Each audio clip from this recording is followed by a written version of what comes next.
Do any of you know what it means to be AB 540 on campus?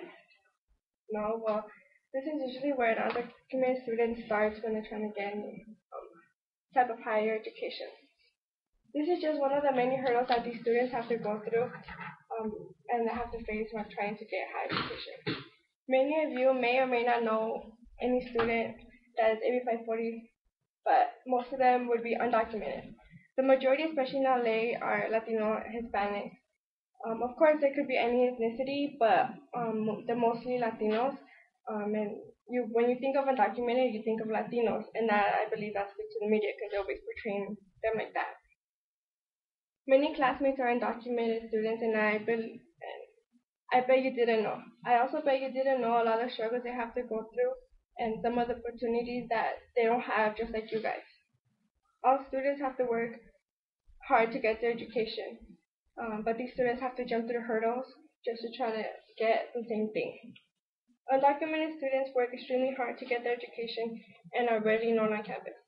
First, I'll explain to you what it means to be undocumented on campus and some of the struggles they have to face, and I'll explain to you some of the information that has helped them um, and how you could help someone get help.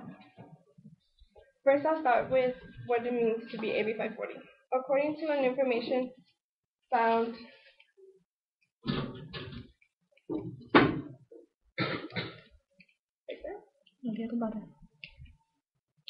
okay. According to an information found on meldef.org, AB 540 allows qualified undocumented students to be exempt from paying significantly higher out-of-state tuition at public colleges and universities in California. By signing this paper, you're now categorized as AB 540 on campus.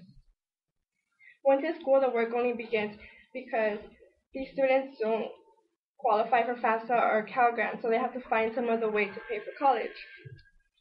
And it sucks because, all the hard work that they did during high school, getting in honors classes and doing all that stuff, didn't pay off because they didn't get the benefits of having the money to go to college. Without this money, students now have to find other ways to pay for school, get jobs, but as we know, it's hard to get a job right now. And for these students, it's like 4 times as hard because they don't have papers. So, and if they do have a job, it's a job that is low pay and that the requirements are more than what they're getting paid. And they obviously sometimes get taken advantage of because of no papers and they get threatened to get deported and whatnot. So they have to stick to what they get paid. And it's not like they can ask their parents for money because their parents are in the same boat. They don't have papers either, so they can't help. And you might ask, what about scholarships? Well, scholarships are hard as well because, they have restrictions on citizenship. You have to be, it says right there, you have to be a citizen of the United States to apply for the scholarship. So it's like you can't get help from them. So there are some scholarships that have non-restriction on citizenship. Those are hard to find because most of them have restrictions. So what do the students do? They have to get loans or get charged their school tuition on credit cards. And that's hard as it is because, they don't have a job, so how are they going to pay for the debt? But besides these hurdles, they're still very active to get themselves to a better place.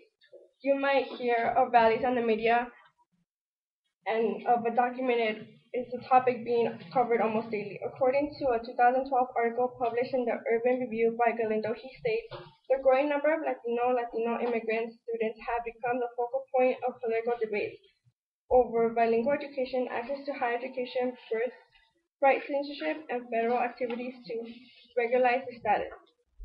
These students won't stop until they get what they want and they feel they deserve.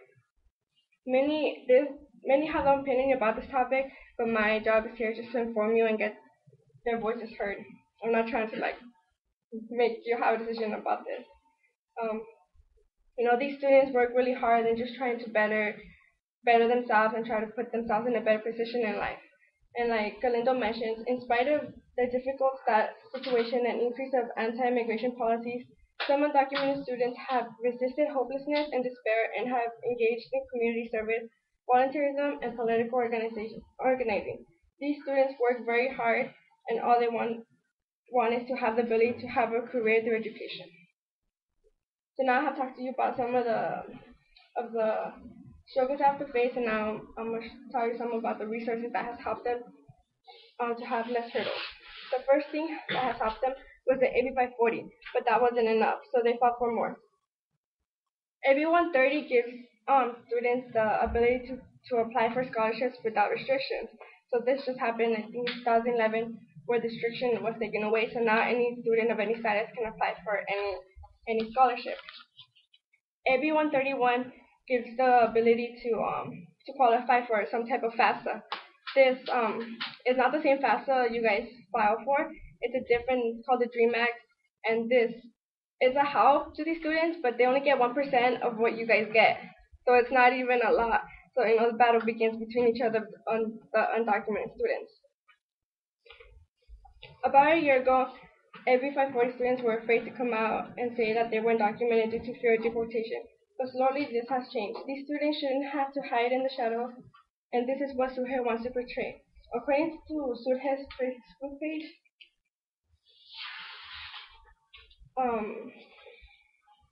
the principle of promoting higher education among both high school and college students regardless of legal status. The mission of Surge is to encourage and increase the number of students attending and graduating from situations of higher education through community involvement, scholarships, and political activism and advocacy. If they're if you're lost and you're undocumented, they can help you. They give you information about other organizations that help undocumented students. They give you information about scholarships or what you could do with your legal status. And one recent law that has just passed in June 15 of last year is a deferred action. This gives you the ability to not get deported for 2 years and gives you a work permit for 2 years, and it will enables you to pay for school. This was like super help for these students because they needed a job and to pay for school. So I hope that you learned something about being undocumented on campus, and I talked about the struggles they go through, what resources help them, and if you guys know of anybody, you should point them out to Surge on campus because they do help a lot, and these students feel alone in the world. So thank you.